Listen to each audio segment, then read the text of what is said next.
Hello guys, welcome back to my YouTube channel. आज हम बात करेंगे इंडिया की धमाकेदार ब्रूटर एक्शन मूवी, जिसका एक्शन देख के आपको मजा आ जाएगा और साथ में ही घिन भी आएगी। तो मूवी का नाम है मार्को, जो 2024 में आई थी और इसे IMDb पे 6.8 रेटिंग मिली है। तो इसके डायरेक्टर है हनीफ। तो मैं पहले ही बता दूं, इसके कुछ एक्शन सीन इतने ब्रूटर है तो मैं ये इस वीडियो में नहीं दिखा सकता हूँ, क्योंकि यूट्यूब इसे रेस्ट्रिक्ट कर देगा और मेरी पूरी मेहनत वेस्ट हो जाएगी। और मेरे इस मेहनत के लिए सब्सक्राइब करे और सपोर्ट करे। तो बिना किसी देरी के वीडियो स्टार्ट करते हैं।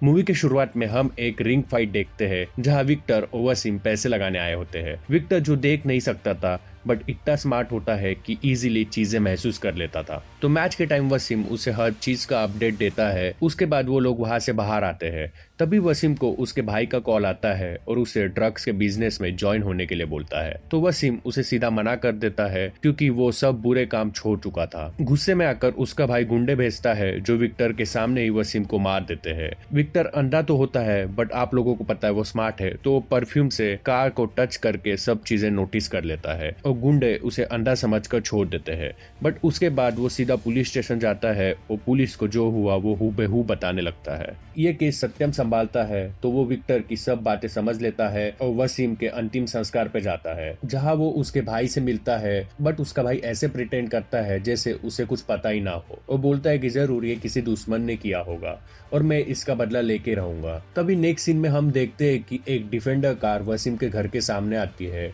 और ये कार वही है जो वसीम के मर्डर के दिन आई थी। तभी विक्टर को वही परफ्यूम का सुगंध आता है और वो समझ जाता है कि हत्यारा यही कही है और वो जाके कार को भी टच कर लेता है, जिससे उसे 100% श्योर हो जाता है कि हत्यारा यही कही है और हत्यारा होता है रसल। तो रसल विक्टर को नोटिस कर लेता है और समझ जाता है कि विक्टर को समझ चुका है और फिर विक्टर सीधा अपनी गर्लफ्रेंड ईशा को कॉल करता है और मिलने बुलाता है और फिर पुलिस के पास जाने ही वाला होता है। तभी रसल उसको कार के डिक्के में डाल देता है और किडनैप कर लेता है। उसके बाद उसे किसी फैक्ट्री में लेके जाता है, जहां रसल विक्टर को बोलता है कि तू अंधा था, इस वजह से छोड़ दिया था। हमें लगा कि तू किसी को कुछ नहीं बताएगा बट इस बार तुझे छोड़ेंगे नहीं। और फिर रसल विक्टर को पकड़ के एसिड के टब में फेंक देता है और विक्टर की वही बहुत गंदी मौत हो जाती है और उसकी बॉडी वो एसिड में गलने लगती है। ये सब का वीडियो रसल के बोलने पे एक रसल का आदमी वीडियो बना लेता है और विक्टर की मौत की खबर सब जगह फैल जाती है और फिर एक स्मगलर जो कि टोनी होता है उसे भी पता चल जाता है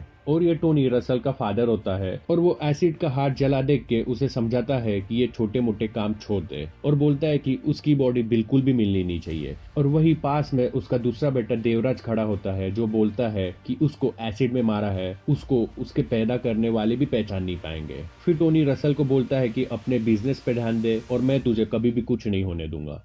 फिर अगले दिन विक्टर की लाश पुलिस को नदी किनारे मिलती है, जहां उसकी पूरी हड्डियां गल चुकी होती है। फिर पोस्टमार्टम से पता चलता है कि बॉडी किसी और की नहीं, विक्टर की है। फिर हम देखते हैं कि विक्टर की गर्लफ्रेंड पुलिस स्टेशन जाती है और उन लोगों को बताने लगती है कि गायब होने के कुछ देर पहले उसे कॉल आया था और सत्यम भी वही पास में खड़ा होता है, तो समझ जाता है उसी विक्टर की बॉडी है जिसने आके वसीम के मर्डर के बारे में बताया था। फिर हम विक्टर की फैमिली देखते हैं, तो जहाँ विक्टर की 3 बहन भाई होते हैं। एक होता है George, then Marco, then Nancy and then Victor. तो मार्को इनका सौतेला भाई था, जिसे दादाजी कहीं से उठा के लाए थे और उन्होंने अपना ही नाम उसे दे दिया था, जो कि था मार्को। और इनकी फैमिली भी गैंगस्टर परिवार से ही थी, जो गोल्ड का बिजनेस संभालती थी।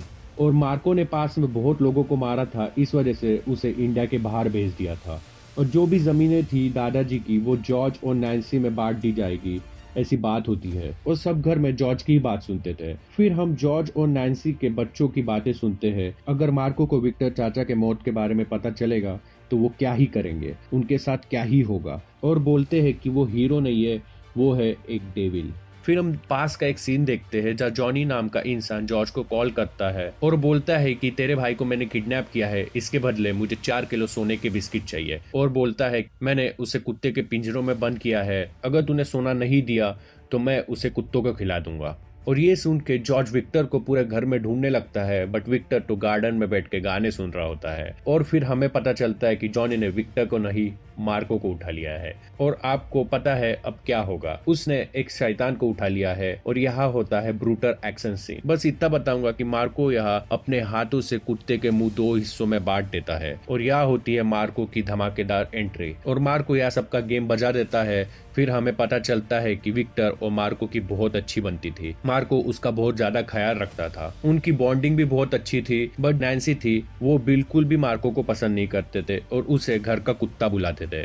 फिर जब मार्को को विक्टर के मौत के बारे में पता चलता है तो वो उसके अंतिम संस्कार में आता है और कसम खाता है कि जिसने भी ये मेरे भाई के साथ किया मैं उसे छोड़ूंगा नहीं। फिर मार्को को पता चल जाता है कि ये किसी स्मगलर ने ही किया है तो उसे ढूंढने लगता है। फिर हम देखते हैं कि जो इनका गोल्ड का बिजनेस है जिसमें जॉर्ज के साथ और 2-3 लोग बिजनेस पार्टनर होते हैं। एक तो जॉर्ज होता ही है, सेकंड टोनी भी होता है जिसके साथ रसल और उसका बेटा देवराज भी आते हैं। फिर हम समझते कि टोनी को जॉर्ज का पूरा बिजनेस हड़पना था और गोल्ड बिजनेस में सबका टॉप का प्लेयर बनना था। अगले सीन में हम देखते हैं कि देवराज और रसल मार्को को दिखाते हैं कि हम हेल्प कर रहे हैं, बट वो उसको बस गुमराह करते हैं। फिर सत्यम जो पुलिस वाला होता है वो मार्को को बताता है कि कहीं ना कहीं जिसने वसीम को मारा है उसी ने विक्टर को मारा है और बताता है कि विक्टर को हाइड्रोफोलिक एसिड में मारा है। ये सुन के मार्को सत्यम को पूछता है कि ये हाइड्रोफोलिक एसिड मुझे कहाँ मिलेगा। अब आप समझ ही जाओ कि उसका क्या प्लान है। फिर हम नेक्स्ट सीन में देखते हैं कि टोनी प्लान करता है कि केरला के पोर्ट से जो सोना आने वाला है वो हड़पना चाहता है और ये पूरा सोना जॉर्ज का होता है। फिर वो 90 kg गोल्ड कैप्टन से बात करके खुद रख लेता है, वो कस्टम्स पे नाम डाल देता है और फिर जॉर्ज को ही पता चल जाता है कि इसमें कहीं ना कहीं टोनी का तो हाथ है और फिर वो उनसे बात भी करता है। बट देवराज कार में जॉर्ज को चक्कू से मारने लगता है, बट लकीली जॉर्ज बच जाता है। फिर नेक्स्ट सीन में हम देखते हैं कि जब टोनी को पता चलता है कि वो बच गया है तो देवराज को 3-4 पंच करता है और बोलता है कि कम से कम जो काम दिया वो अच्छे से तो कर। फिर हम एक यूट्यूबर को देखते हैं जिसने कुछ टाइम पहले जो रिंग में फाइट हुई थी उसकी वीडियो क्लिप्स अपने कैमरा में रिकॉर्ड कर ली थी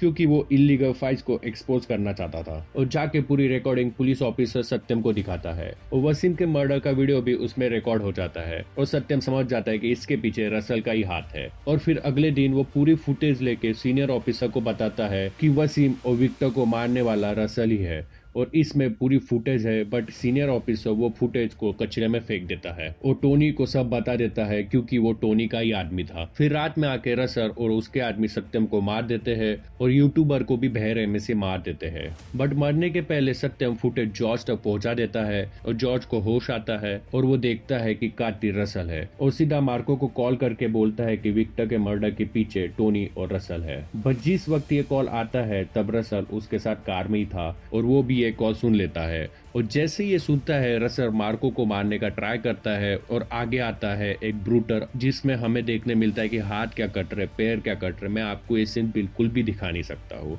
तो सीधा एंड फाइट पे आता हो तो रसल को मार्को मारने ही वाला होता है तभी और रसल बोलता है कि विक्टर की जीएफ प्रेग्नेंट है और तुम्हारे खानदान के वारिस उसके पेट में पल रहा है। अगर तूने इधर मुझे मारा तो उधर टोनी विक्टर की जीएफ और बच्चे दोनों को मार देगा। ये सुन के मार्को उसे छोड़ देता है। फिर हम मार्को की गर्लफ्रेंड देखते हैं, उसे मोटिवेट करती है। फिर विक्टर की गर्लफ्रेंड का पता लगाने के लिए मार्को देवराज को अगवा करता है और एक कंटेनर में बंद कर देता है और वहाँ जहरीली गैस छोड़ता है जिससे उसकी एक में मौत हो जाएगी। मार्को देवराज को बोलता है कि तेरे पास 1 घंटा है, मुझे बता दे कि ईशा को कहाँ छुपाया है। तो देवराज मार्को को सब बता देता है और ईशा का भी पता दे देता है और देवराज सोचता है कि मैं बच जाऊंगा, बट मार्को तो है डेविल तो उसे वो बॉम्ब से फोड़ देता है। उसके बाद सीधा मार्को पहुंच जाता है वही पते पे जहाँ उसके लिए 50 से 100 आदमी वेट कर रहे होते हैं। तो मार्को है डेविल तो वो सबको बेरहमी से मारते हुए छत पे पहुंच जाता है और देखता है कि वहाँ ईशा नहीं कोई और ही लड़की है। फिर वहाँ आता है टोनी और बोलता है कि मुझे 50 करोड़ चाहिए वरना मैं उसे छोड़ूंगा नहीं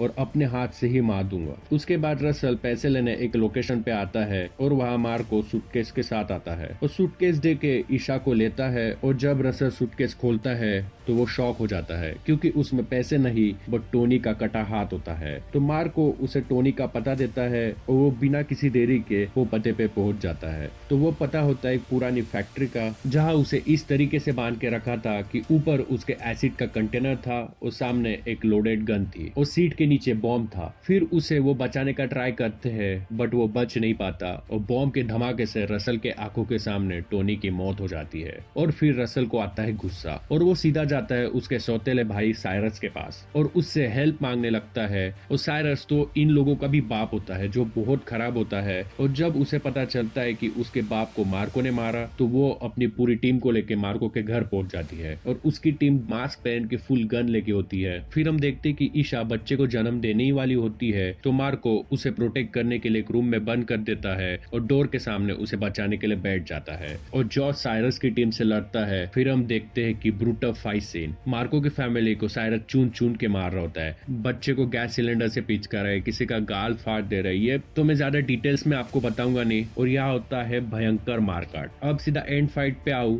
तो साइरस सब फैमिली मेंबर्स को मार देता है और जबरदस्ती ईशा के पेट से बच्चे को निकालता है और उसे लेके अपने साथ चले जाता है। और मैं बोलूंगा कि ये मूवी का सबसे वर्स्ट सीन था क्योंकि जब वो बच्चे को निकालता है और उसको लेके जाने लगता है तो वो सीन आप देख नहीं पाओगे। फिर नेक्स्ट सीन में हम देखते हैं कि मार्को जो हेल्पलेस पड़ा हुआ है, खून से लथपथ है और उसे साइरस वैसा ही छोड़ देता है क्योंकि साइरस उसे बोलता है कि तुझे महसूस हो जब फैमिली मेंबर्स मरते हैं तो कैसा लगता है। फिर नेक्स्ट सीन में हम हमारे डेविल को देखते हैं जो नहाता है और सूट वूट पहन के पहुंच जाता है साइरस के पास, जो कि अब बदला लेके रहेगा। जहां फिर से होती है ब्रूटल फाइट सीन में देखते हैं कि मार्को 100 से 200 लोगों को मारता है। बट मैंने यहाँ एक चीज नोटिस की कि मार्को जब एक को मार रहा होता है तो बाकी बस खड़े होते हैं और ये देख के बहुत अजीब लगता है। तो खैर बात करें आगे तो वो मशीन गन से सबको मार देता है और रसर को भी बेरहमी से मार देता है। फिर साइरस जो विक्टर का बच्चा हाथ में पकड़ा होता है और एसिड में डालने ही वाला होता है, तभी मार्को उसकी गर्दन अलग करके उसे एसिड में धक्का दे देता है